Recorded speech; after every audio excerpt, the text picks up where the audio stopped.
OliverTwist by Charles Dickens. Chapter 11. Treats of Mr. Fang the police magistrate, and furnishes a slight specimen of his mode of administering justice.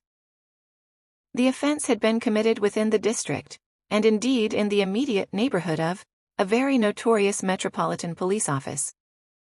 The crowd had only the satisfaction of accompanying Oliver through 2 or 3 streets, and down a place called Mutton Hill, when he was led beneath a low archway, and up a dirty court, into this dispensary of summary justice, by the back way. It was a small paved yard into which they turned, and here they encountered a stout man with a bunch of whiskers on his face, and a bunch of keys in his hand. "What's the matter now?" said the man carelessly. "A young fogle hunter," replied the man who had Oliver in charge. "Are you the party that's been robbed, sir?" inquired the man with the keys. "Yes, I am," replied the old gentleman.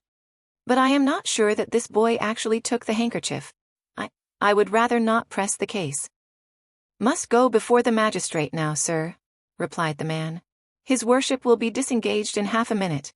Now, young gallows." This was an invitation for Oliver to enter through a door which he unlocked as he spoke, and which led into a stone cell. Here he was searched, and nothing being found upon him, locked up. This cell was in shape and size something like an area cellar, only not so light. It was most intolerably dirty, for it was Monday morning, and it had been tenanted by 6 drunken people, who had been locked up elsewhere since Saturday night. But this is little. In our station houses, men and women are every night confined on the most trivial charges, the word is worth noting, in dungeons, compared with which, those in Newgate, occupied by the most atrocious felons, tried, found guilty, and under sentence of death, are palaces. Let anyone who doubts this compare the two. The old gentleman looked almost as rueful as Oliver when the key grated in the lock. He turned with a sigh to the book, which had been the innocent cause of all this disturbance. "There is something in that boy's face," said the old gentleman to himself, as he walked slowly away, tapping his chin with the cover of the book, in a thoughtful manner. "Something that touches and interests me. Can he be innocent?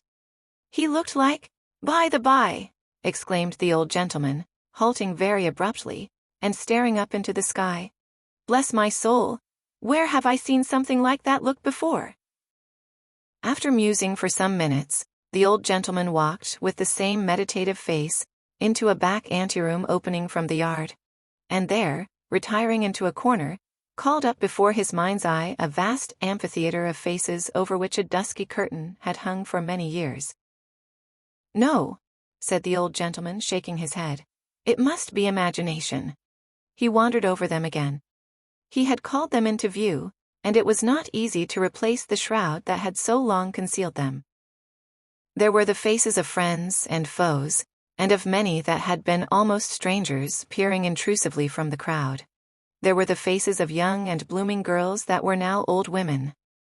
There were faces that the grave had changed and closed upon, but which the mind, superior to its power, still dressed in their old freshness and beauty, calling back the luster of the eyes, the brightness of the smile, the beaming of the soul through its mask of clay, and whispering of beauty beyond the tomb, changed but to be heightened, and taken from earth only to be set up as a light, to shed a soft and gentle glow upon the path to heaven.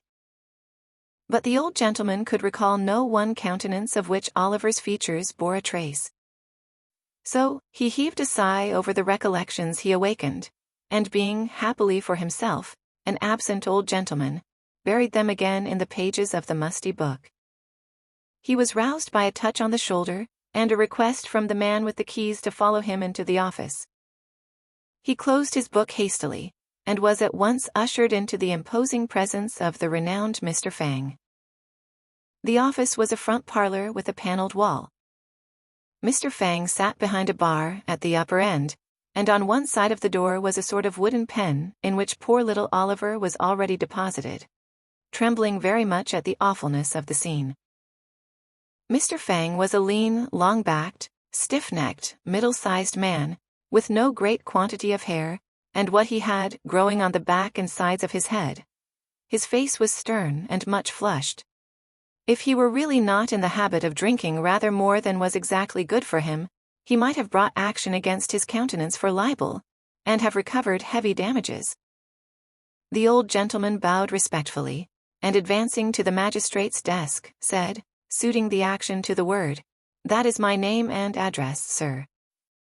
He then withdrew a pace or two, and, with another polite and gentlemanly inclination of the head, waited to be questioned.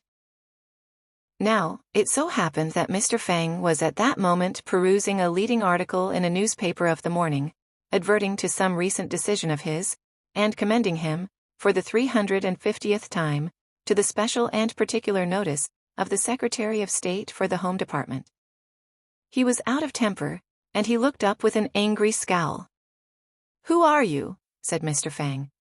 The old gentleman pointed with some surprise to his card. "Officer," said Mr. Fang, tossing the card contemptuously away with the newspaper. "Who is this fellow?" "My name, sir," said the old gentleman, speaking like a gentleman. "My name, sir, is Brownlow." "Permit me to inquire the name of the magistrate who offers a gratuitous and unprovoked insult to a respectable person, under the protection of the bench." Saying this, Mr. Brownlow looked around the office as if in search of some person who would afford him the required information. "Officer," said Mr. Fang, throwing the paper on one side, "what's this fellow charged with?" "He's not charged at all, your worship," replied the officer. "He appears against this boy, your worship." His worship knew this perfectly well, but it was a good annoyance and a safe one. "Appears against the boy, does he?" said Mr. Fang, surveying Mr. Brownlow contemptuously from head to foot. "Swear him." "Before I am sworn, I must beg to say one word," said Mr. Brownlow, "and that is, that I really never, without actual experience, could have believed—" "Hold your tongue, sir," said Mr. Fang peremptorily. "I will not, sir," replied the old gentleman. "Hold your tongue this instant, or I'll have you turned out of the office," said Mr. Fang. "You're an insolent, impertinent fellow. How dare you bully a magistrate?" "What?" exclaimed the old gentleman, reddening. "Swear this person," said Fang to the clerk. "I'll not hear another word. Swear him." Mr. Brownlow's indignation was greatly roused, but reflecting perhaps that he might only injure the boy by giving vent to it, he suppressed his feelings and submitted to be sworn at once. "Now," said Fang, "what's the charge against this boy? What have you got to say, sir?" "I was standing at a bookstall," Mr. Brownlow began. "Hold your tongue, sir," said Mr. Fang. "Policeman, where's the policeman? Here, swear this policeman. Now, policeman, what is this?" The policeman, with becoming humility, related how he had taken the charge, how he had searched Oliver and found nothing on his person, and how that was all he knew about it. "Are there any witnesses?" inquired Mr. Fang. "None, your worship," replied the policeman. Mr. Fang sat silent for some minutes, and then, turning round to the prosecutor, said in a towering passion, "Do you mean to state what your complaint against this boy is, man, or do you not? You have been sworn. Now, if you stand there refusing to give evidence, I'll punish you for disrespect to the bench. I will by what, or by whom, nobody knows." For the clerk and jailer coughed very loud, just at the right moment, and the former dropped a heavy book upon the floor, thus preventing the word from being heard, accidentally, of course. With many interruptions and repeated insults, Mr. Brownlow contrived to state his case, observing that, in the surprise of the moment, he had run after the boy because he had seen him running away, and expressing his hope that, if the magistrate should believe him, although not actually the thief, to be connected with the thieves, he would deal as leniently with him as justice would allow. "He has been hurt already," said the old gentleman in conclusion. "And I fear," he added with great energy, looking towards the bar, "I really fear that he is ill." "Oh, yes, I dare say," said Mr. Fang, with a sneer. "Come, none of your tricks here, you young vagabond. They won't do. What's your name?" Oliver tried to reply, but his tongue failed him. He was deadly pale, and the whole place seemed turning round and round. "What's your name, you hardened scoundrel?" demanded Mr. Fang. "Officer, what's his name?" This was addressed to a bluff old fellow in a striped waistcoat who was standing by the bar. He bent over Oliver and repeated the inquiry, but finding him really incapable of understanding the question, and knowing that his not replying would only infuriate the magistrate the more, and add to the severity of his sentence, he hazarded a guess. "He says his name's Tom White, your worship," said the kind-hearted thief-taker. "Oh, he won't speak out, won't he?" said Fang. Very well, very well. Where does he live?" "Where he can, your worship," replied the officer, again pretending to receive Oliver's answer. "Has he any parents?" inquired Mr. Fang. "He says they died in his infancy, your worship," replied the officer, hazarding the usual reply. At this point of the inquiry, Oliver raised his head, and, looking round with imploring eyes, murmured a feeble prayer for a draught of water. "Stuff and nonsense," said Mr. Fang. "Don't try to make a fool of me." "I think he really is ill, your worship," remonstrated the officer. "I know better," said Mr. Fang. "Take care of him, officer," said the old gentleman, raising his hands instinctively. "He'll fall down." "Stand away, officer," cried Fang. "Let him, if he likes." Oliver availed himself of the kind permission, and fell to the floor in a fainting fit. The men in the office looked at each other, but no one dared to stir. "I knew he was shamming," said Fang, as if this were incontestable proof of the fact. "Let him lie there, he'll soon be tired of that." "How do you propose to deal with the case, sir?" inquired the clerk in a low voice. "Summarily," replied Mr. Fang. "He stands committed for 3 months, hard labor of course. Clear the office." The door was opened for this purpose, and a couple of men were preparing to carry the insensible boy to his cell, when an elderly man of decent but poor appearance, clad in an old suit of black, rushed hastily into the office, and advanced towards the bench. "Stop, stop! Don't take him away! For heaven's sake, stop a moment!" cried the newcomer, breathless with haste. Although the presiding genii in such an office as this exercise a summary and arbitrary power over the liberties, the good name, the character, almost the lives of Her Majesty's subjects, especially of the poorer class. And although within such walls, enough fantastic tricks are daily played to make the angels blind with weeping, they are closed to the public, save through the medium of the daily press. Mr. Fang was consequently not a little indignant to see an unbidden guest enter in such irreverent disorder. "What is this? Who is this? Turn this man out! Clear the office!" cried Mr. Fang. "I will speak," cried the man. "I will not be turned out. I saw it all. I keep the bookstall. I demand to be sworn. I will not be put down. Mr. Fang, you must hear me. You must not refuse, sir." The man was right. His manner was determined, and the matter was growing rather too serious to be hushed up. "Swear the man," growled Mr. Fang with a very ill grace. "Now, man, what have you got to say?" "This," said the man. "I saw 3 boys, 2 others and the prisoner here, loitering on the opposite side of the way, when this gentleman was reading. The robbery was committed by another boy. I saw it done, and I saw that this boy was perfectly amazed and stupefied by it." Having by this time recovered a little breath, the worthy bookstall keeper proceeded to relate, in a more coherent manner, the exact circumstances of the robbery. "Why didn't you come here before?" said Fang after a pause. "I hadn't a soul to mind the shop," replied the man. "Everybody who could have helped me had joined in the pursuit. I could get nobody till 5 minutes ago, and I've run here all the way." "The prosecutor was reading, was he?" inquired Fang after another pause. "Yes," replied the man. "The very book he has in his hand." "Oh, that book, eh?" said Fang. "Is it paid for?" "No, it is not," replied the man with a smile. "Dear me, I forgot all about it," exclaimed the absent old gentleman innocently. "A nice person to prefer a charge against a poor boy," said Fang, with a comical effort to look humane. "I consider, sir, that you have obtained possession of that book, under very suspicious and disreputable circumstances, and you may think yourself very fortunate that the owner of the property declines to prosecute." Let this be a lesson to you, my man, or the law will overtake you yet. The boy is discharged. Clear the office." "D&me," cried the old gentleman, bursting out with the rage he had kept down so long.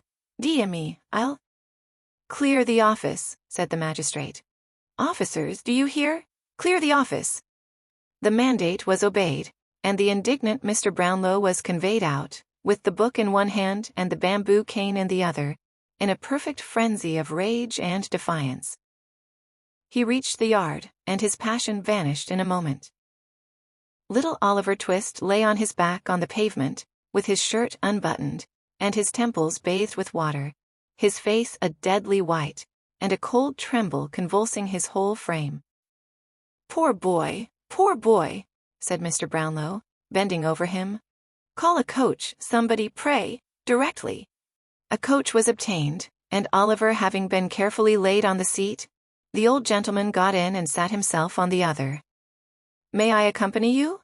said the bookstall keeper, looking in. "Bless me, yes, my dear sir," said Mr. Brownlow quickly. "I forgot you. Dear, I have this unhappy book still. Jump in, poor fellow, there's no time to lose." The bookstall keeper got into the coach, and away they drove. Chapter 12. In which Oliver is taken better care of than he ever was before, and in which the narrative reverts to the merry old gentleman and his youthful friends. The coach rattled away, over nearly the same ground as that which Oliver had traversed when he first entered London in company with the Dodger, and turning a different way when it reached the Angel at Islington, stopped at length before a neat house, in a quiet shady street near Pentonville. Here a bed was prepared, without loss of time, in which Mr. Brownlow saw his young charge carefully and comfortably deposited, and here he was tended with a kindness and solicitude that knew no bounds. But for many days Oliver remained insensible to all the goodness of his new friends. The sun rose and sank again, and many times after that, and still the boy lay stretched on his uneasy bed, dwindling away beneath the dry and wasting heat of fever. The worm does not work more surely on the dead body than does this slow creeping fire upon the living frame. Weak and thin and pallid, he awoke at last from what seemed to have been a long and troubled dream. Feebly raising himself in the bed, with his head resting on his trembling arm, he looked anxiously around. "What room is this? Where have I been brought to?" said Oliver. "This is not the place I went to sleep in." He uttered these words in a feeble voice, being very faint and weak, but they were overheard at once. The curtain at the bed's head was hastily drawn back, and a motherly old lady, very neatly and precisely dressed, rose as she undrew it, from an armchair close by, in which she had been sitting at needlework. "Hush, my dear," said the old lady softly. "You must be very quiet, or you will be ill again, and you have been very bad as bad could be, pretty nigh. Lie down again, there's a dear." With those words, the old lady very gently placed Oliver's head upon the pillow, and, smoothing back his hair from his forehead, looked so kindly and loving in his face, that he could not help placing his little withered hand in hers, and drawing it round his neck. "Save us," said the old lady with tears in her eyes. "What a grateful little dear it is, pretty creetur. What would his mother feel if she had sat by him as I have, and could see him now?" "Perhaps she does see me," whispered Oliver, folding his hands together. "Perhaps she has sat by me. I almost feel as if she had." "That was the fever, my dear," said the old lady mildly. "I suppose it was," replied Oliver, "because heaven is a long way off, and they are too happy there to come down to the bedside of a poor boy. But if she knew I was ill, she must have pitied me, even there, for she was very ill herself before she died. She can't know anything about me, though," added Oliver after a moment's silence. "If she had seen me hurt, it would have made her sorrowful, and her face has always looked sweet and happy when I have dreamed of her." The old lady made no reply to this, but wiping her eyes first, and her spectacles, which lay on the counterpane, afterwards, as if they were part and parcel of those features, brought some cool stuff for Oliver to drink, and then, patting him on the cheek, told him he must lie very quiet, or he would be ill again. So Oliver kept very still, partly because he was anxious to obey the kind old lady in all things, and partly, to tell the truth, because he was completely exhausted with what he had already said. He soon fell into a gentle doze, from which he was awakened by the light of a candle, which, being brought near the bed, showed him a gentleman with a very large and loud ticking gold watch in his hand, who felt his pulse, and said he was a great deal better. "You are a great deal better, are you not, my dear?" said the gentleman. "Yes, thank you, sir," replied Oliver. "Yes, I know you are," said the gentleman. "You're hungry too, aren't you?" "No, sir," answered Oliver. "Hem," said the gentleman. "No, I know you're not." "He is not hungry, Mrs. Bedwin," said the gentleman, looking very wise. The old lady made a respectful inclination of the head, which seemed to say that she thought the doctor was a very clever man. The doctor appeared much of the same opinion himself. "You feel sleepy, don't you, my dear?" said the doctor. "No, sir," replied Oliver. "No," said the doctor with a very shrewd and satisfied look. "You're not sleepy, nor thirsty, are you?" "Yes, sir, rather thirsty," answered Oliver. "Just as I expected, Mrs. Bedwin," said the doctor. "It's very natural that he should be thirsty. You may give him a little tea, ma'am, and some dry toast without any butter. Don't keep him too warm, ma'am, but be careful that you don't let him be too cold. Will you have the goodness?" The old lady dropped a curtsy.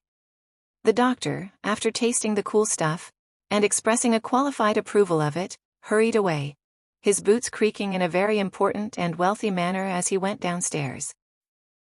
Oliver dozed off again soon after this. When he awoke, it was nearly 12 o'clock. The old lady tenderly bade him good night shortly afterwards, and left him in charge of a fat old woman who had just come, bringing with her, in a little bundle, a small prayer book and a large nightcap. Putting the latter on her head and the former on the table, the old woman, after telling Oliver that she had come to sit up with him, drew her chair close to the fire and went off into a series of short naps, checkered at frequent intervals, with sundry tumblings forward, and divers moans and chokings. These, however, had no worse effect than causing her to rub her nose very hard, and then fall asleep again. And thus the night crept slowly on. Oliver lay awake for some time, counting the little circles of light which the reflection of the rushlight shade threw upon the ceiling, or tracing with his languid eyes the intricate pattern of the paper on the wall. The darkness and the deep stillness of the room were very solemn, as they brought into the boy's mind the thought that death had been hovering there for many days and nights, and might yet fill it with the gloom and dread of his awful presence. He turned his face upon the pillow and fervently prayed to heaven. Gradually, he fell into that deep tranquil sleep which ease from recent suffering alone imparts, that calm and peaceful rest which it is pain to wake from.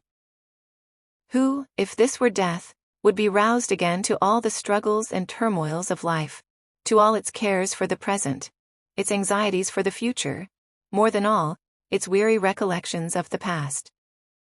It had been bright day for hours. When Oliver opened his eyes, he felt cheerful and happy. The crisis of the disease was safely past. He belonged to the world again. In 3 days' time he was able to sit in an easy chair, well propped up with pillows, and as he was still too weak to walk, Mrs. Bedwin had him carried downstairs into the little housekeeper's room, which belonged to her.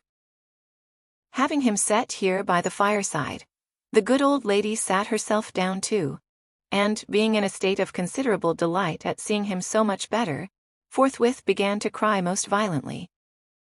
"Never mind me, my dear," said the old lady. "I'm only having a regular good cry. There, it's all over now, and I'm quite comfortable." "You're very, very kind to me, ma'am," said Oliver. "Well, never you mind that, my dear," said the old lady. "That's got nothing to do with your broth, and it's full time you had it, for the doctor says Mr. Brownlow may come in to see you this morning, and we must get up our best looks, because the better we look, the more he'll be pleased." And with this, the old lady applied herself to warming up, in a little saucepan, a basin full of broth, strong enough, Oliver thought, to furnish an ample dinner, when reduced to the regulation strength, for 350 paupers, at the lowest computation. "Are you fond of pictures, dear?" inquired the old lady, seeing that Oliver had fixed his eyes most intently on a portrait which hung against the wall, just opposite his chair. "I don't quite know, ma'am," said Oliver, without taking his eyes from the canvas. "I have seen so few that I hardly know. What a beautiful mild face that lady's is." "Ah," said the old lady, "painters always make ladies out prettier than they are, or they wouldn't get any custom, child. The man that invented the machine for taking likenesses might have known that would never succeed. It's a deal too honest." "A deal," said the old lady, laughing very heartily at her own acuteness. Is that a likeness, ma'am?" said Oliver. "Yes," said the old lady, looking up for a moment from the broth. "That's a portrait." "Whose, ma'am?" asked Oliver. "Why, really, my dear, I don't know," answered the old lady in a good-humored manner. "It's not a likeness of anybody that you or I know, I expect. It seems to strike your fancy, dear." "It is so pretty," replied Oliver. "Why, sure you're not afraid of it?" said the old lady, observing in great surprise the look of awe with which the child regarded the painting. "Oh, no, no," returned Oliver quickly, "but the eyes look so sorrowful, and where I sit, they seem fixed upon me. It makes my heart beat," added Oliver in a low voice, "as if it was alive, and wanted to speak to me, but couldn't." "Lord save us!" exclaimed the old lady, starting. "Don't talk in that way, child. You're weak and nervous after your illness. Let me wheel your chair round to the other side, and then you won't see it." "There," said the old lady, suiting the action to the word. "You don't see it now, at all events." Oliver did see it in his mind's eye as distinctly as if he had not altered his position, but he thought it better not to worry the kind old lady, so he smiled gently when she looked at him, and Mrs. Bedwin, satisfied that he felt more comfortable, salted and broke bits of toasted bread into the broth, with all the bustle befitting so solemn a preparation. Oliver got through it with extraordinary expedition. He had scarcely swallowed the last spoonful when there came a soft rap at the door. "Come in," said the old lady, and in walked Mr. Brownlow. Now, the old gentleman came in as brisk as need be, but he had no sooner raised his spectacles on his forehead and thrust his hands behind the skirts of his dressing gown to take a good long look at Oliver, than his countenance underwent a very great variety of odd contortions. Oliver looked very worn and shadowy from sickness, and made an ineffectual attempt to stand up, out of respect to his benefactor, which terminated in his sinking back into the chair again.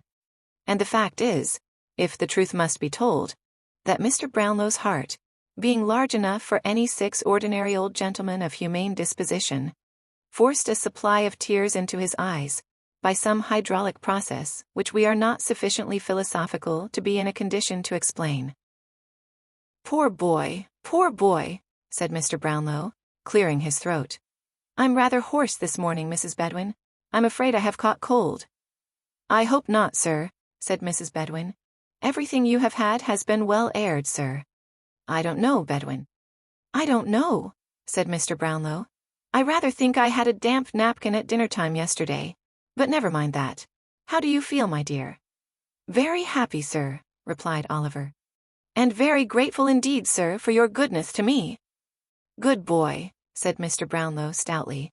"Have you given him any nourishment, Bedwin? Any slops, eh?" "He has just had a basin of beautiful strong broth, sir," replied Mrs. Bedwin, drawing herself up slightly and laying strong emphasis on the last word, to intimate that between slops and broth well compounded, there existed no affinity or connection whatsoever. "Ugh," said Mr. Brownlow with a slight shudder. "A couple of glasses of port wine would have done him a great deal more good. Wouldn't they, Tom White, eh?" "My name is Oliver, sir," replied the little invalid with a look of great astonishment. "Oliver," said Mr. Brownlow. "Oliver what? Oliver White, eh?" "No, sir, Twist. Oliver Twist." "Queer name," said the old gentleman. "What made you tell the magistrate your name was White?" "I never told him so, sir," returned Oliver in amazement. This sounded so like a falsehood that the old gentleman looked somewhat sternly in Oliver's face. It was impossible to doubt him. There was truth in every one of its thin and sharpened lineaments. "Some mistake," said Mr. Brownlow. But, although his motive for looking steadily at Oliver no longer existed, the old idea of the resemblance between his features and some familiar face came upon him so strongly that he could not withdraw his gaze. "I hope you are not angry with me, sir?" said Oliver, raising his eyes beseechingly. "No, no," replied the old gentleman. "Why, what's this? Bedouin, look there!" As he spoke, he pointed hastily to the picture over Oliver's head, and then to the boy's face. There was its living copy. The eyes, the head, the mouth, every feature was the same. The expression was, for the instant, so precisely alike that the minutest line seemed copied with startling accuracy. Oliver knew not the cause of this sudden exclamation, for, not being strong enough to bear the start it gave him, he fainted away.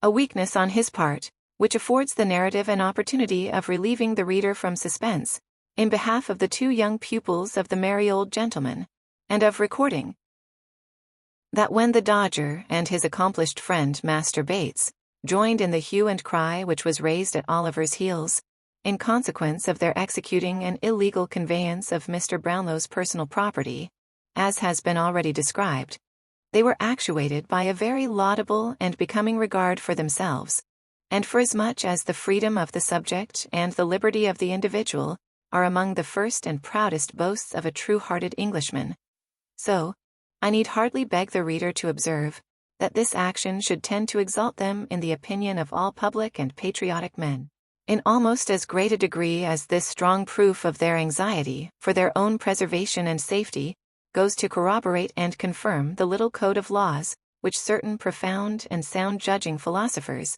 have laid down as the mainsprings of all nature's deeds and actions. The said philosophers very wisely reducing the good lady's proceedings to matters of maxim and theory, and, by a very neat and pretty compliment to her exalted wisdom and understanding, putting entirely out of sight any considerations of heart or generous impulse and feeling. For these are matters totally beneath a female who is acknowledged by universal admission to be far above the numerous little foibles and weaknesses of her sex. If I wanted any further proof of the strictly philosophical nature of the conduct of these young gentlemen in their very delicate predicament, I should at once find it in the fact, also recorded in a foregoing part of this narrative, of their quitting the pursuit, when the general attention was fixed upon Oliver, and making immediately for their home by the shortest possible cut.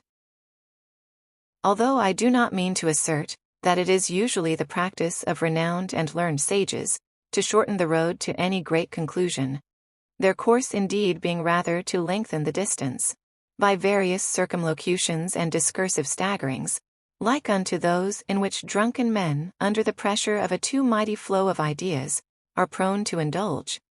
Still, I do mean to say, and do say distinctly, that it is the invariable practice of many mighty philosophers, in carrying out their theories, to evince great wisdom and foresight in providing against every possible contingency which can be supposed at all likely to affect themselves. Thus, to do a great right, you may do a little wrong, and you may take any means which the end to be attained will justify. The amount of the right, or the amount of the wrong, or indeed the distinction between the two, being left entirely to the philosopher concerned, to be settled and determined by his clear, comprehensive, and impartial view of his own particular case. It was not until the two boys had scoured with great rapidity through a most intricate maze of narrow streets and courts that they ventured to halt beneath a low and dark archway. Having remained silent here just long enough to recover breath to speak, Master Bates uttered an exclamation of amusement and delight, and bursting into an uncontrollable fit of laughter, flung himself upon a doorstep, and rolled thereon in a transport of mirth.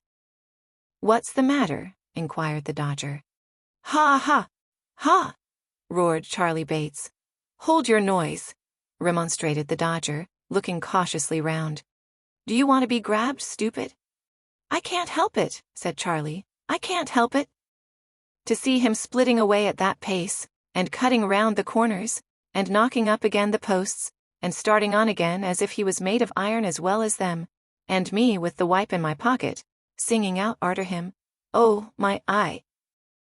The vivid imagination of Master Bates presented the scene before him in two strong colors. As he arrived at this apostrophe, he again rolled upon the doorstep, and laughed louder than before. "What'll Fagin say?" inquired the Dodger, taking advantage of the next interval of breathlessness on the part of his friend to propound the question. "What?" repeated Charlie Bates. What?" said the Dodger. "Why, what should he say?" inquired Charlie, stopping rather suddenly in his merriment, for the Dodger's manner was impressive. "What should he say?"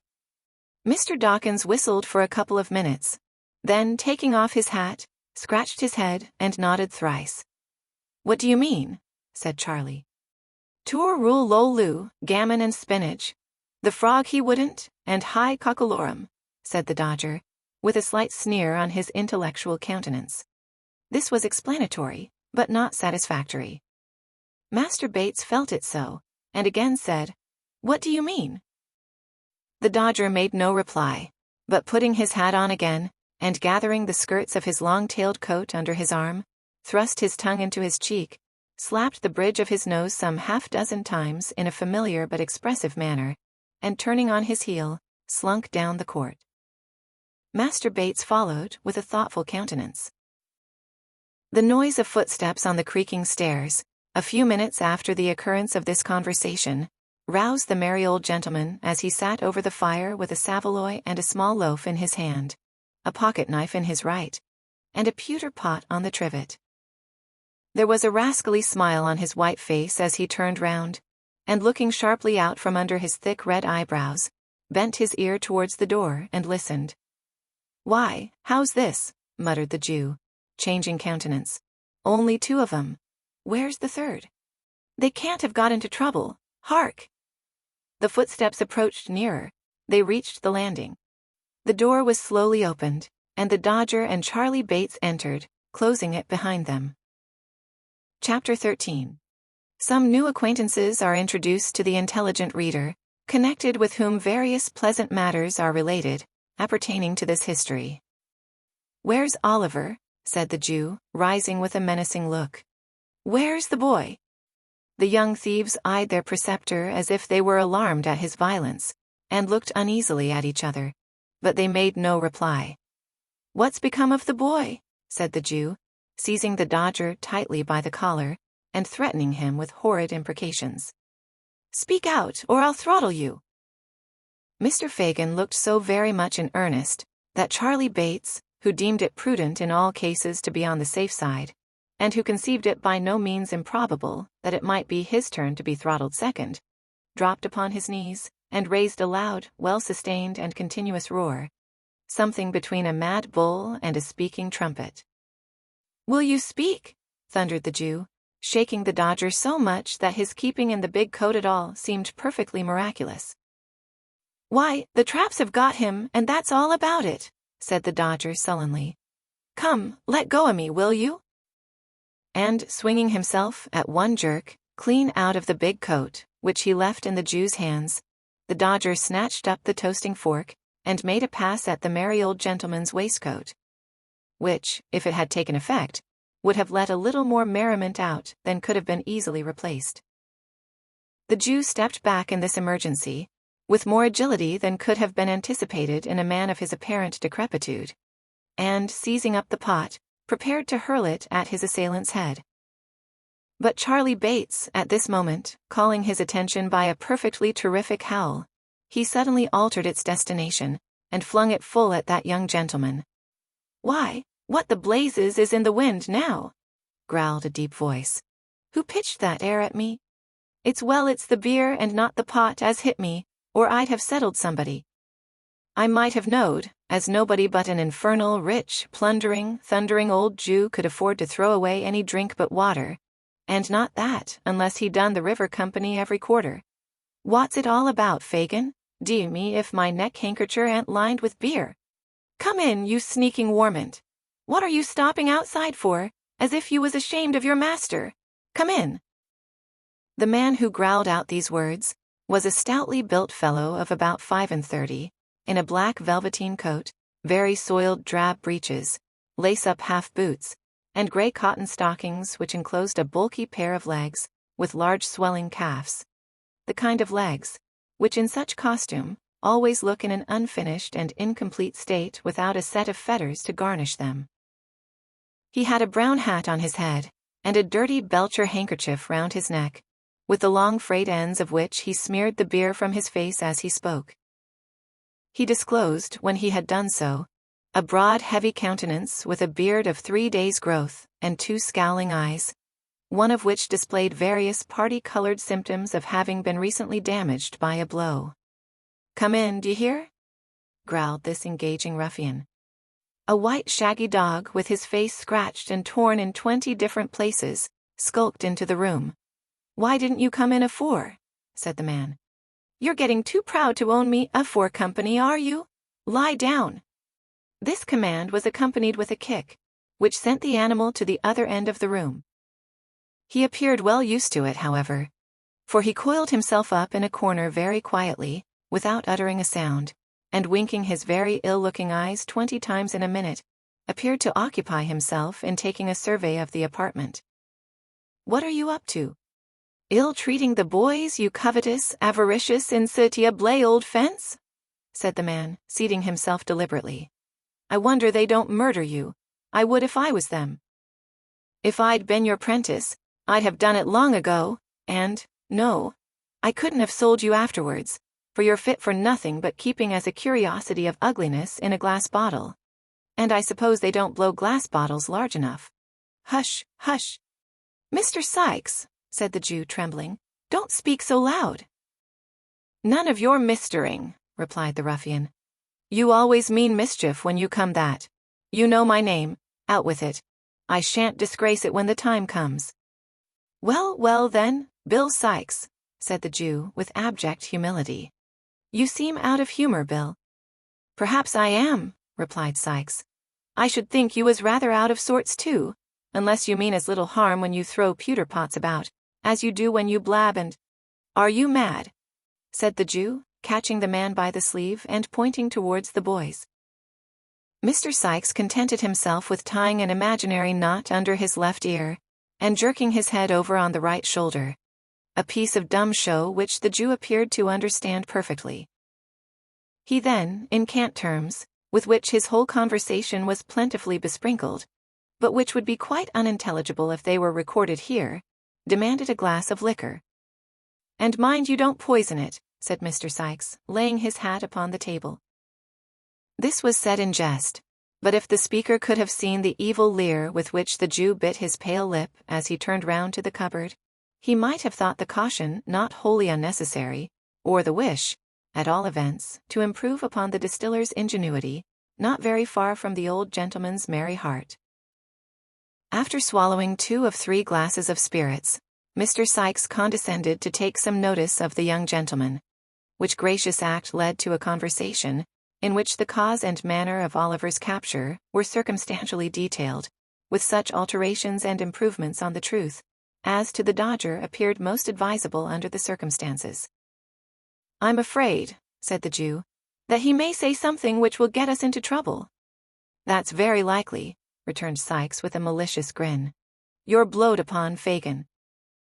"And I'm afraid, you see," added the Jew, speaking as if he had not noticed the interruption, and regarding the other closely as he did so, "I'm afraid that, if the game was up with us, it might be up with a good many more, and that it would come out rather worse for you than it would for me, my dear."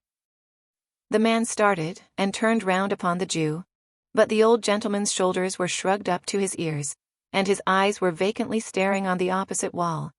There was a long pause. Every member of the respectable coterie appeared plunged in his own reflections, not excepting the dog, who by a certain malicious licking of his lips, seemed to be meditating an attack upon the legs of the first gentleman or lady he might encounter in the streets when he went out. "Somebody must find out what's been done at the office," said Mr. Sykes, in a much lower tone than he had taken since he came in. The Jew nodded assent.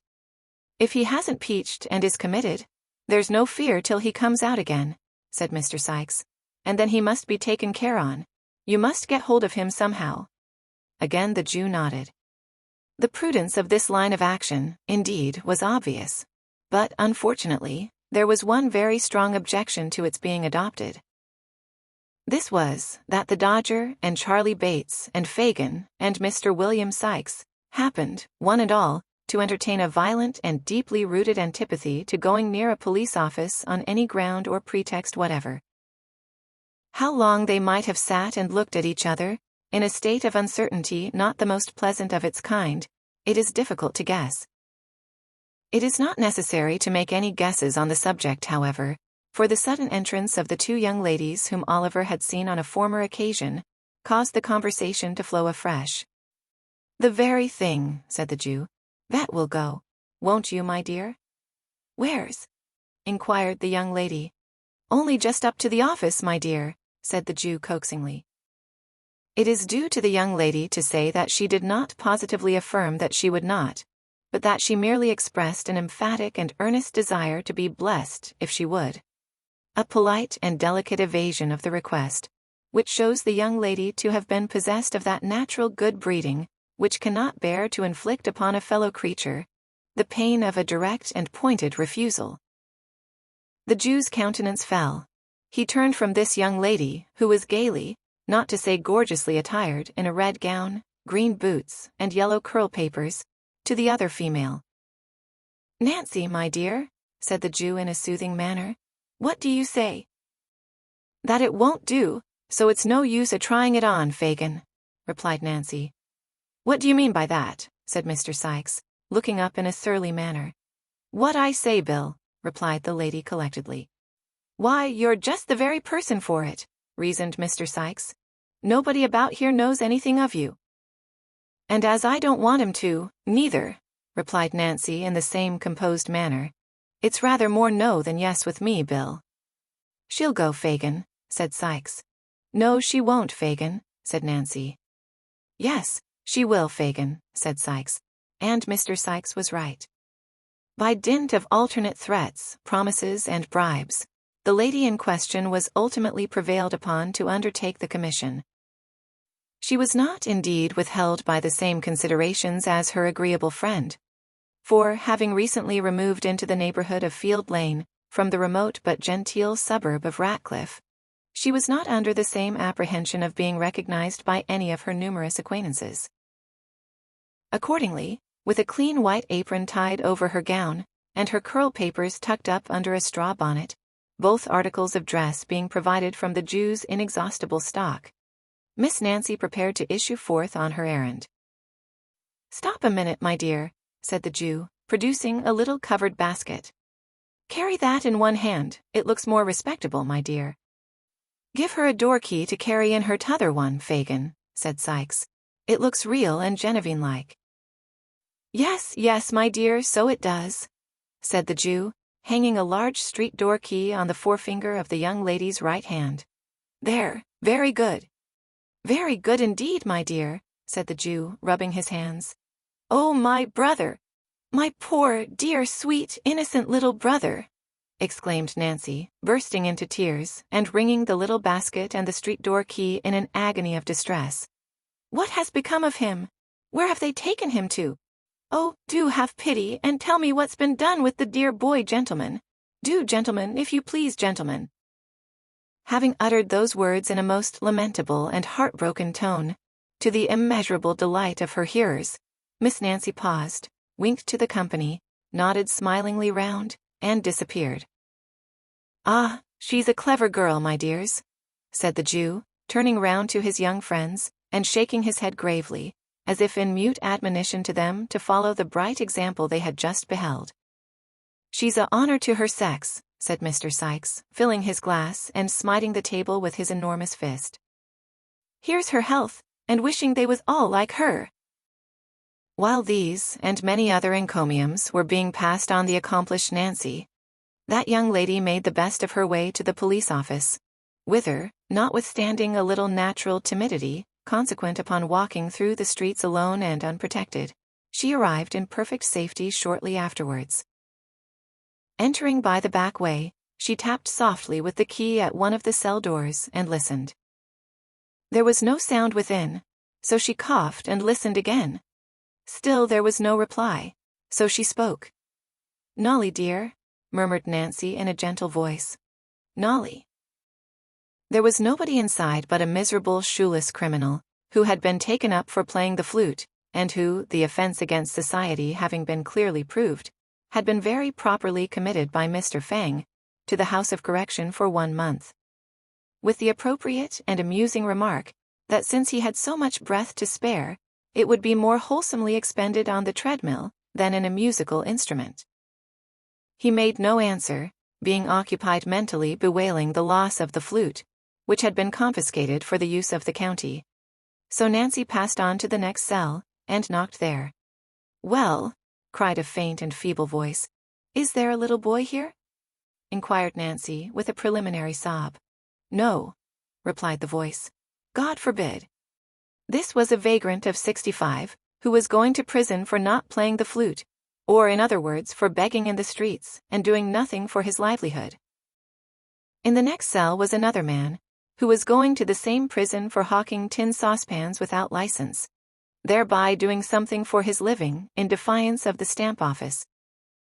But, as neither of these criminals answered to the name of Oliver, or knew anything about him, Nancy made straight up to the bluff officer in the striped waistcoat, and with the most piteous wailings and lamentations, rendered more piteous by a prompt and efficient use of the street door key and the little basket, demanded her own dear brother. "I haven't got him, my dear," said the old man. "Where is he?" screamed Nancy in a distracted manner. "Why, the gentleman's got him," replied the officer. "What gentleman? Oh, gracious heavens! What gentleman?" exclaimed Nancy. In reply to this incoherent questioning, the old man informed the deeply affected sister that Oliver had been taken ill in the office, and discharged in consequence of a witness having proved the robbery to have been committed by another boy, not in custody, and that the prosecutor had carried him away, in an insensible condition, to his own residence, of and concerning which all the informant knew was, that it was somewhere in Pentonville, he having heard that word mentioned in the directions to the coachman. In a dreadful state of doubt and uncertainty, the agonized young woman staggered to the gate, and then, exchanging her faltering walk for a swift run, returned by the most devious and complicated route she could think of, to the domicile of the Jew. Mr. Bill Sikes no sooner heard the account of the expedition delivered, than he very hastily called up the white dog, and, putting on his hat, expeditiously departed, without devoting any time to the formality of wishing the company good morning. "We must know where he is, my dears. He must be found," said the Jew, greatly excited. "Charlie, do nothing but skulk about till you bring home some news of him. Nancy, my dear, I must have him found. I trust to you, my dear, to you and the artful for everything." "Stay, stay," added the Jew, unlocking a drawer with a shaking hand. "There's money, my dears. I shall shut up this shop tonight. You'll know where to find me. Don't stop here a minute, not an instant, my dears." With these words he pushed them from the room, and carefully double-locking and barring the door behind them, drew from its place of concealment the box which he had unintentionally disclosed to Oliver. Then, he hastily proceeded to dispose the watches and jewelry beneath his clothing. A rap at the door startled him in this occupation. "Who's there?" he cried in a shrill tone. "Me," replied the voice of the Dodger through the keyhole. "What now?" cried the Jew impatiently. "Is he to be kidnapped to the other Ken, Nancy says?" inquired the Dodger. "Yes," replied the Jew, "wherever she lays hands on him. Find him out, that's all. I shall know what to do next, never fear."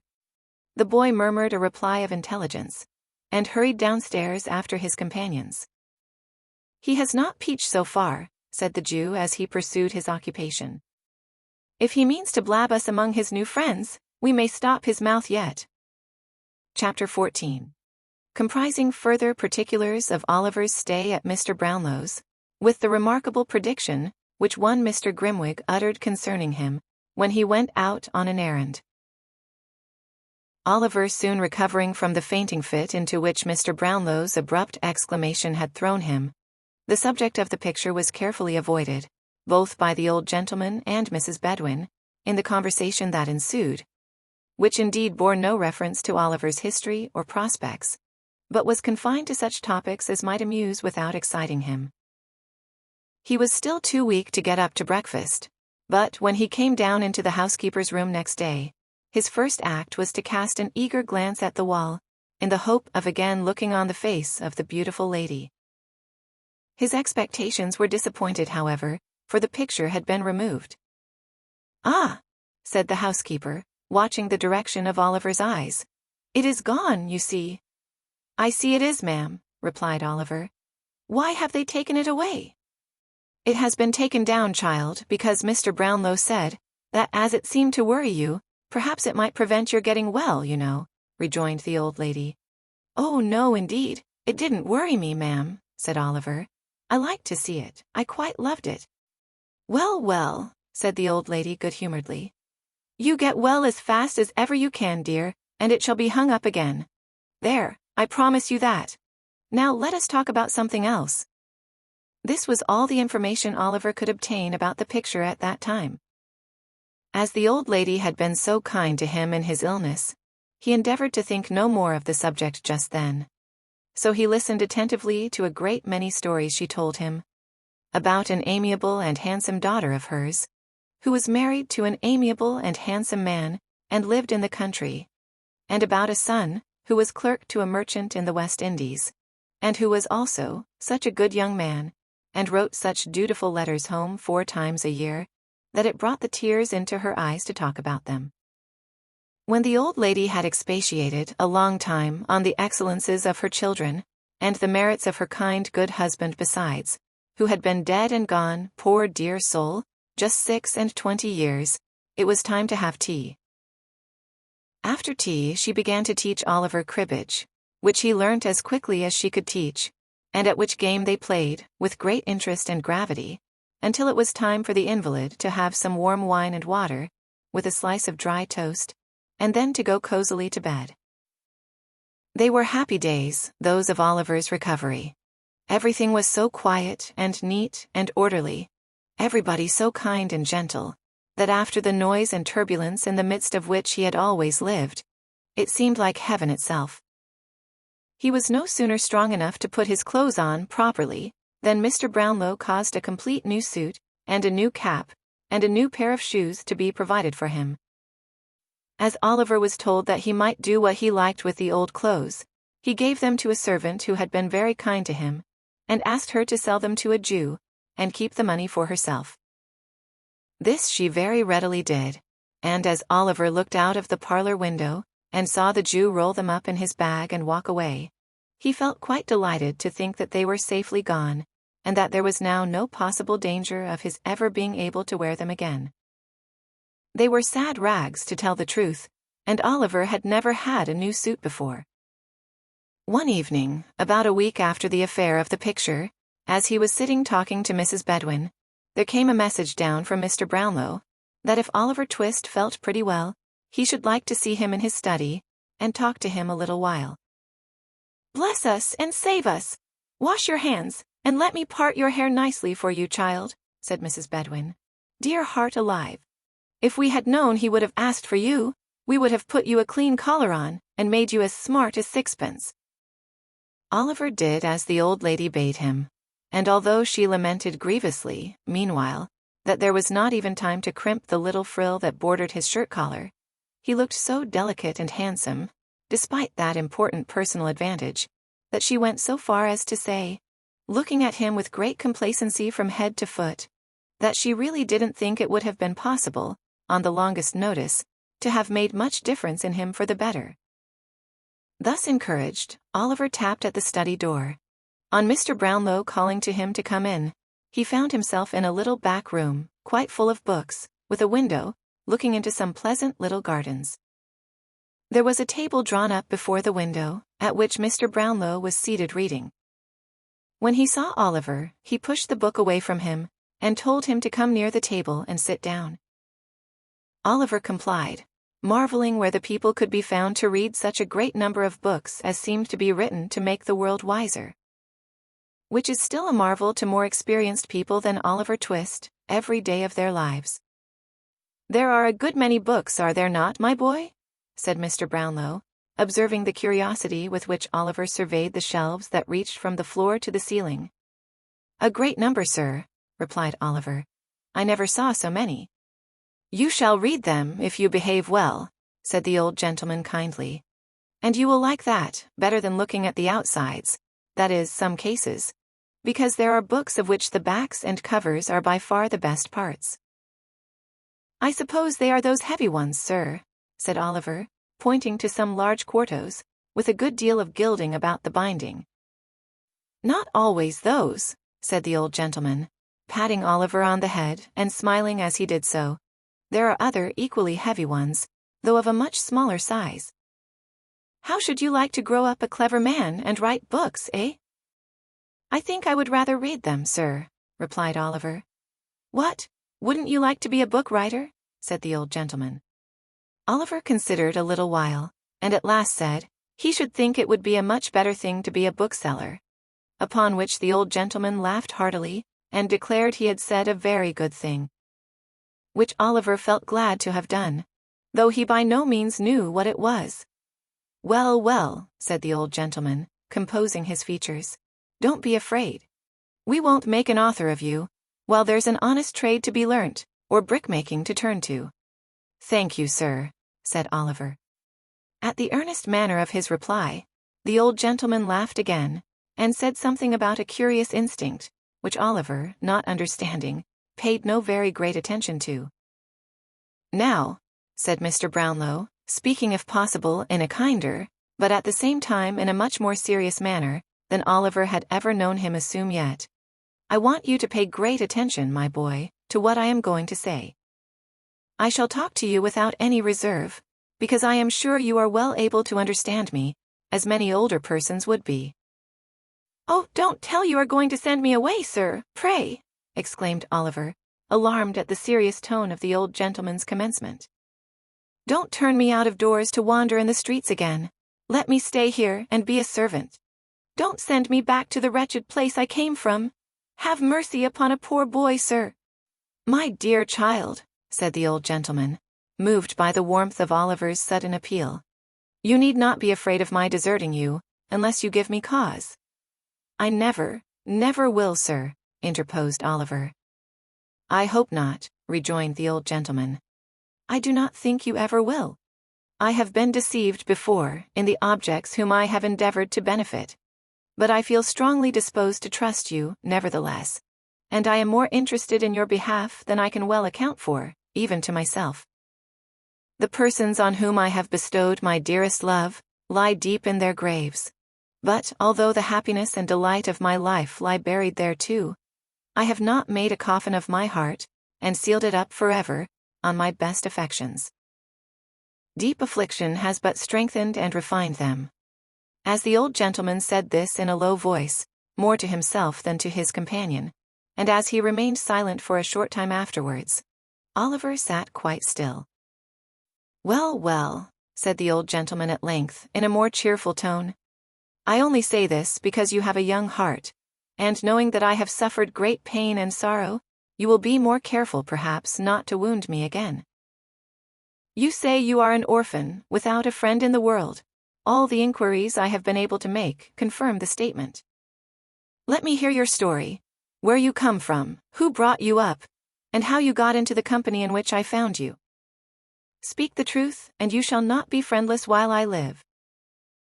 Oliver's sobs checked his utterance for some minutes, when he was on the point of beginning to relate how he had been brought up at the farm, and carried to the workhouse by Mr. Bumble.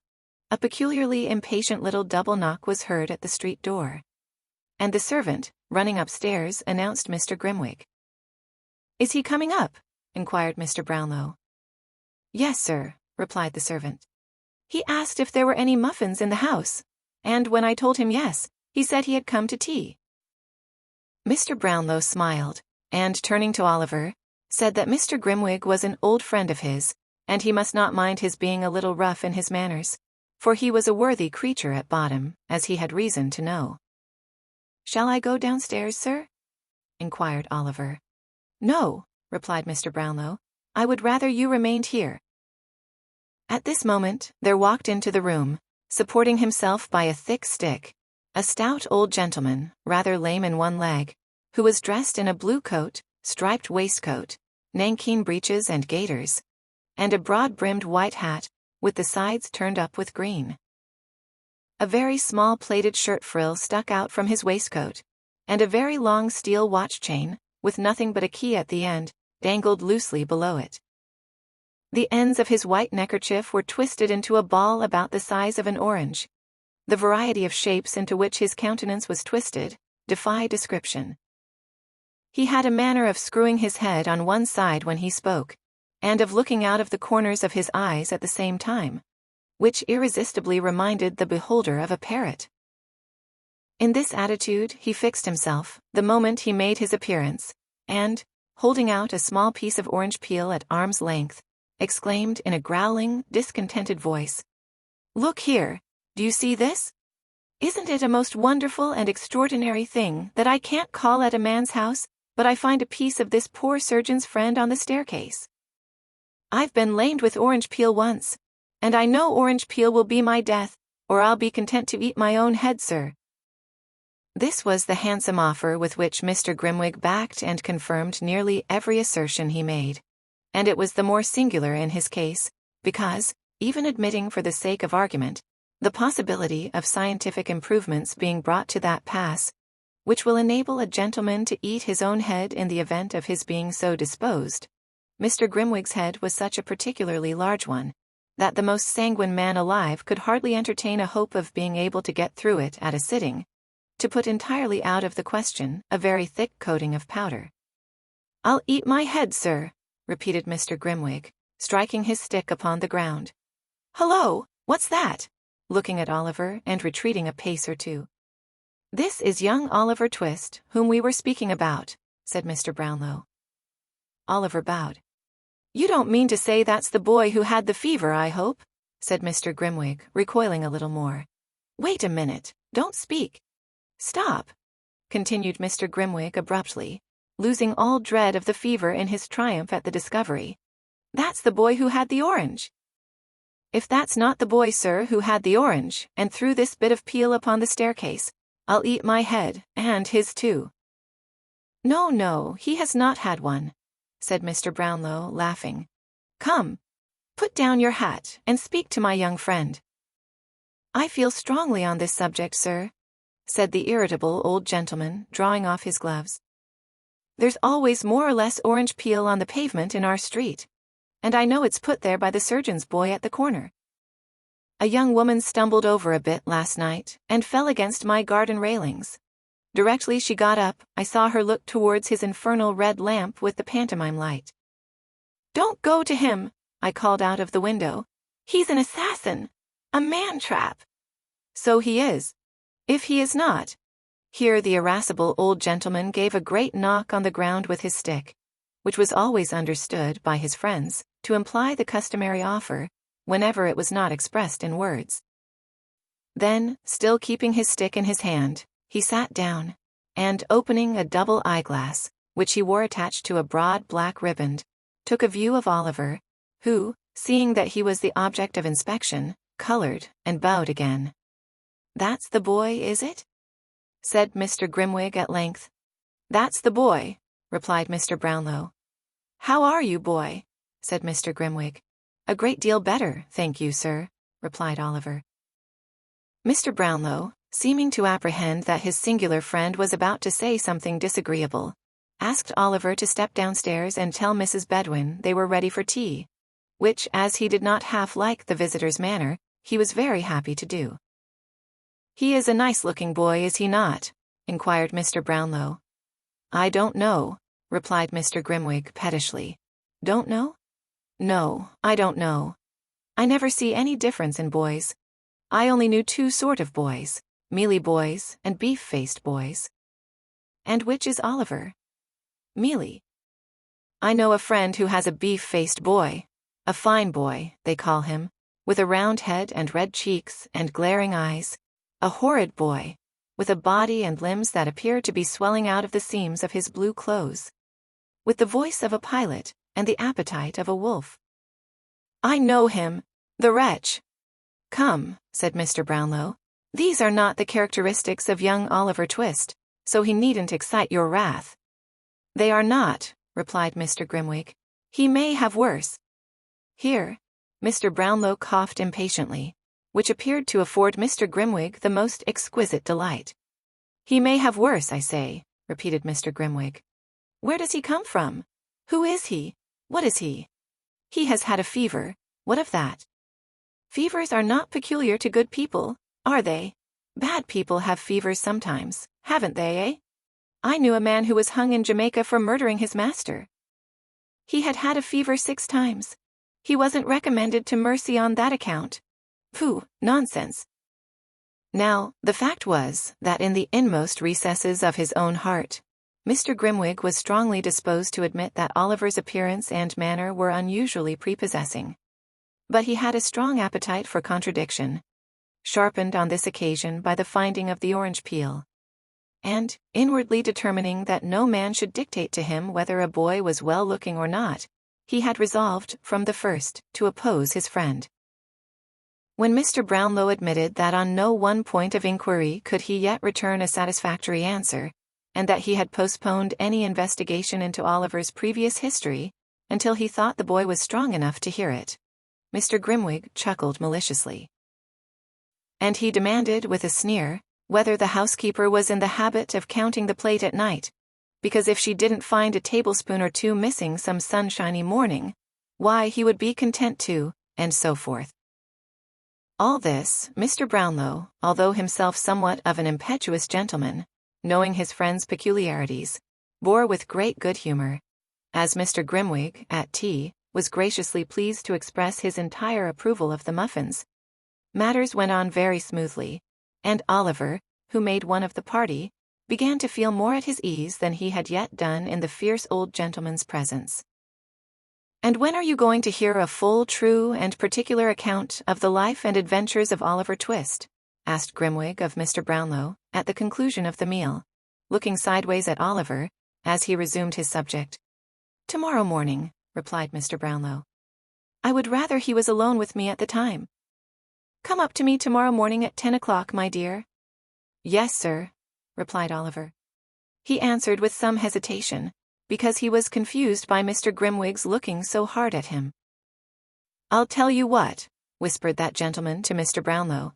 "He won't come up to you tomorrow morning. I saw him hesitate. He is deceiving you, my good friend." "I'll swear he is not," replied Mr. Brownlow warmly. "If he is not," said Mr. Grimwig, "I'll—" and down went the stick. "I'll answer for that boy's truth with my life," said Mr. Brownlow, knocking the table. "And I for his falsehood with my head," rejoined Mr. Grimwig, knocking the table also. "We shall see," said Mr. Brownlow, checking his rising anger. "We will," replied Mr. Grimwig with a provoking smile. "We will." As fate would have it, Mrs. Bedwin chanced to bring in, at this moment, a small parcel of books, which Mr. Brownlow had that morning purchased of the identical bookstall keeper, who has already figured in this history. Having laid them on the table, she prepared to leave the room. "Stop the boy, Mrs. Bedwin," said Mr. Brownlow. "There is something to go back." "He has gone, sir," replied Mrs. Bedwin. "Call after him," said Mr. Brownlow. "It's particular. He is a poor man, and they are not paid for. There are some books to be taken back, too." The street door was opened. Oliver ran one way, and the girl ran another, and Mrs. Bedwin stood on the step and screamed for the boy, but there was no boy in sight. Oliver and the girl returned in a breathless state, to report that there were no tidings of him. "Dear me, I am very sorry for that," exclaimed Mr. Brownlow. "I particularly wished those books to be returned tonight." "Send Oliver with them," said Mr. Grimwig, with an ironical smile. "He will be sure to deliver them safely, you know." "Yes, do let me take them if you please, sir," said Oliver. "I'll run all the way, sir." The old gentleman was just going to say that Oliver should not go out on any account, when a most malicious cough from Mr. Grimwig determined him that he should, and that, by his prompt discharge of the commission, he should prove to him the injustice of his suspicions. On this head at least, at once. "You shall go, my dear," said the old gentleman. "The books are on a chair by my table, fetch them down." Oliver, delighted to be of use, brought down the books under his arm in a great bustle, and waited, cap in hand, to hear what message he was to take. "You are to say," said Mr. Brownlow, glancing steadily at Grimwig, "you are to say that you have brought those books back, and that you have come to pay the £4.10 I owe him. This is a £5 note, so you will have to bring me back 10 shillings change." "I won't be 10 minutes, sir," said Oliver eagerly. Having buttoned up the banknote in his jacket pocket, and placed the books carefully under his arm, he made a respectful bow, and left the room. Mrs. Bedwin followed him to the street door, giving him many directions about the nearest way, and the name of the bookseller, and the name of the street, all of which Oliver said he clearly understood. Having superadded many injunctions to be sure and not take cold, the old lady at length permitted him to depart. "Bless his sweet face," said the old lady, looking after him. "I can't bear somehow to let him go out of my sight." At this moment, Oliver looked gaily round, and nodded before he turned the corner. The old lady smilingly returned his salutation, and, closing the door, went back to her own room. "Let me see, he'll be back in 20 minutes at the longest," said Mr. Brownlow, pulling out his watch and placing it on the table. "It will be dark by that time." "Oh, you really expect him to come back, do you?" inquired Mr. Grimwig. "Don't you?" asked Mr. Brownlow, smiling. The spirit of contradiction was strong in Mr. Grimwig's breast at the moment, and it was rendered stronger by his friend's confident smile. "No," he said, smiting the table with his fist, "I do not. The boy has a new suit of clothes on his back, a set of valuable books under his arm, and a £5 note in his pocket. He'll join his old friends the thieves, and laugh at you. If ever that boy returns to this house, sir, I'll eat my head." With these words he drew his chair closer to the table, and there the two friends sat, in silent expectation, with the watch between them. It is worthy of remark, as illustrating the importance we attach to our own judgments, and the pride with which we put forth our most rash and hasty conclusions, that although Mr. Grimwig was not by any means a bad-hearted man, and though he would have been unfeignedly sorry to see his respected friend duped and deceived, he really did most earnestly and strongly hope at that moment that OliverTwist might not come back. It grew so dark that the figures on the dial plate were scarcely discernible, but there the two old gentlemen continued to sit, in silence, with the watch between them. Chapter 15. Showing how very fond of OliverTwist, the merry old Jew and Miss Nancy were. In the obscure parlor of a low public house, in the filthiest part of Little Saffron Hill, a dark and gloomy den, where a flaring gaslight burnt all day in the winter-time, and where no ray of sun ever shone in the summer, there sat, brooding over a little pewter measure and a small glass, strongly impregnated with the smell of liquor, a man in a velveteen coat, drab shorts, half-boots and stockings, whom even by that dim light no experienced agent of the police would have hesitated to recognize as Mr. William Sikes. At his feet sat a white-coated, red-eyed dog, who occupied himself, alternately, in winking at his master with both eyes at the same time, and in licking a large fresh cut on one side of his mouth, which appeared to be the result of some recent conflict. "Keep quiet, you warmint, keep quiet," said Mr. Sikes, suddenly breaking silence. Whether his meditations were so intense as to be disturbed by the dog's winking, or whether his feelings were so wrought upon by his reflections that they required all the relief derivable from kicking an unoffending animal to allay them, is matter for argument and consideration. Whatever was the cause, the effect was a kick and a curse, bestowed upon the dog simultaneously.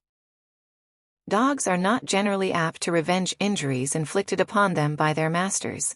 But Mr. Sikes's dog, having faults of temper in common with his owner, and laboring perhaps at this moment under a powerful sense of injury, made no more ado, but at once fixed his teeth in one of the half-boots. Having given in a hearty shake, he retired, growling, under a form, just escaping the pewter measure which Mr. Sikes levelled at his head. "You would you?"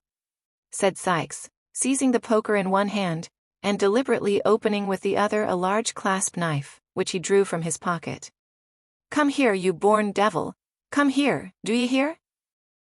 The dog no doubt heard, because Mr. Sikes spoke in the very harshest key of a very harsh voice, but appearing to entertain some unaccountable objection to having his throat cut, he remained where he was, and growled more fiercely than before, at the same time grasping the end of the poker between his teeth, and biting at it like a wild beast. This resistance only infuriated Mr. Sikes the more, who, dropping on his knees, began to assail the animal most furiously. The dog jumped from right to left, and from left to right, snapping, growling, and barking. The man thrust and swore and struck and blasphemed, and the struggle was reaching a most critical point for one or other, when, the door suddenly opening, the dog darted out, leaving Bill Sikes with the poker and the clasp knife in his hands. There must always be two parties to a quarrel, says the old adage.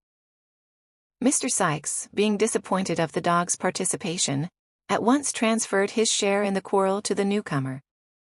"What the devil do you come in between me and my dog for?" said Sikes, with a fierce gesture. "I didn't know, my dear, I didn't know," replied Fagin humbly, for the Jew was the newcomer. "Didn't know, you white-livered thief," growled Sikes. "Couldn't you hear the noise?" "Not a sound of it, as I'm a living man, Bill," replied the Jew. "Oh, no. You hear nothing, you don't," retorted Sikes with a fierce sneer. "Sneaking in and out, so as nobody hears how you come or go. I wish you had been the dog, Fagin, half a minute ago." "Why?" inquired the Jew with a forced smile. "'Cause the government, as cares for the lives of such men as you, as haven't half the pluck of curs, lets a man kill a dog how he likes," replied Sikes, shutting up the knife with a very expressive look. "That's why." The Jew rubbed his hands, and sitting down at the table, affected to laugh at the pleasantry of his friend. He was obviously very ill at ease, however. "Grin away," said Sikes, replacing the poker, and surveying him with savage contempt. "Grin away. You'll never have the laugh at me, though, unless it's behind a nightcap. I've got the upper hand over you, Fagin, and me, I'll keep it. There. If I go, you go, so take care of me." "Well, well, my dear," said the Jew. "I know all that. We have a mutual interest, Bill, a mutual interest." "Humph," said Sikes, as if he thought the interest lay rather more on the Jew's side than on his. "Well, what have you got to say to me?" "It's all passed safe through the melting pot," replied Fagin, "and this is your share." "It's rather more than it ought to be, my dear, but as I know you'll do me a good turn another time, and—" "Stow that gammon," interposed the robber impatiently. "Where is it? Hand over." Yes, Bill, give me time, replied the Jew soothingly. "Here it is, all safe." As he spoke, he drew forth an old cotton handkerchief from his breast, and untying a large knot in one corner, produced a small brown paper packet. Sikes, snatching it from him, hastily opened it, and proceeded to count the sovereigns it contained. "This is all, is it?" inquired Sikes. "All," replied the Jew. "You haven't opened the parcel and swallowed one or two as you come along, have you?" inquired Sikes suspiciously. "Don't put on an injured look at the question, you've done it many a time. Jerk the tinkler." These words, in plain English, conveyed an injunction to ring the bell. It was answered by another Jew, younger than Fagin, but nearly as vile and repulsive in appearance. Bill Sikes merely pointed to the empty measure. The Jew, perfectly understanding the hint, retired to fill it, previously exchanging a remarkable look with Fagin, who raised his eyes for an instant, as if in expectation of it, and shook his head in reply, so slightly that the action would have been almost imperceptible to an observant third person. It was lost upon Sikes, who was stooping at the moment to tie the bootlace which the dog had torn. Possibly, if he had observed the brief interchange of signals, he might have thought that it boded no good to him. "Is anybody here, Barney?" inquired Fagin, speaking, now that Sikes was looking on, without raising his eyes from the ground. "Not a soul," replied Barney, whose words, whether they came from the heart or not, made their way through the nose. "Nobody?" inquired Fagin, in a tone of surprise, which perhaps might mean that Barney was at liberty to tell the truth. "Dobody but Bis Dadsy," replied Barney. "Nancy!" exclaimed Sikes. "Where? Strike me blind, if I don't honor that 'ere girl for her native talents." "She's bid have it a plate of boiled beef at the bar," replied Barney. "Send her here," said Sikes, pouring out a glass of liquor. "Send her here." Barney looked timidly at Fagin, as if for permission, the Jew remaining silent, and not lifting his eyes from the ground, he retired, and presently returned, ushering in Nancy, who was decorated with the bonnet, apron, basket, and street door key complete. "You are on the scent, are you, Nancy?" inquired Sikes, proffering the glass. "Yes, I am, Bill," replied the young lady, disposing of its contents. "And tired enough of it I am, too. The young brat's been ill and confined to the crib, and—" "Ah, Nancy, dear," said Fagin, looking up. Now, whether a peculiar contraction of the Jew's red eyebrows, and a half-closing of his deeply set eyes, warned Miss Nancy that she was disposed to be too communicative, is not a matter of much importance. The fact is all we need care for here, and the fact is, that she suddenly checked herself, and with several gracious smiles upon Mr. Sikes, turned the conversation to other matters. In about 10 minutes' time, Mr. Fagin was seized with a fit of coughing, upon which Nancy pulled her shawl over her shoulders, and declared it was time to go. Mr. Sikes, finding that he was walking a short part of her way himself, expressed his intention of accompanying her. They went away together, followed, at a little distant, by the dog, who slunk out of a backyard as soon as his master was out of sight.